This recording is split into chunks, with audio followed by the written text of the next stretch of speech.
Iki köpük pulum almada. Kimden sorak polar? Uy. Kakam var ha. Kakamcan. Şunu yar vakti. Kakam gerek yerde. Yönümünden ama gönmeli sorak bolmaz. Alo. Alo. Selamun aleyküm kaka. Aleykümselam. Kaka enem pensiyasını aldı mı kanay? Enem pensiyon alma kalır algıdarlar gözü taydan alıp kayıttılar elinden. Neme kaka bir täzelik var. Bize vara okuda etüde ürütýärler institutda. Hey beydik görme bu et yuduplar içine sonra maskara bolup görme köçödüler da o.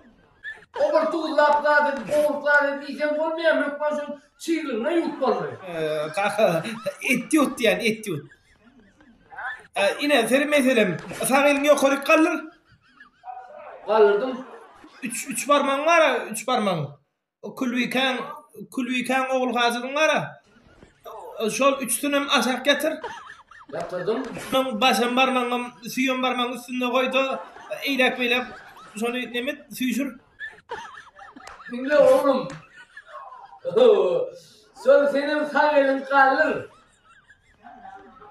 Kaldırdın mı? Şu eğizden 3 sormanı yatır. Ol başanlarla var ya.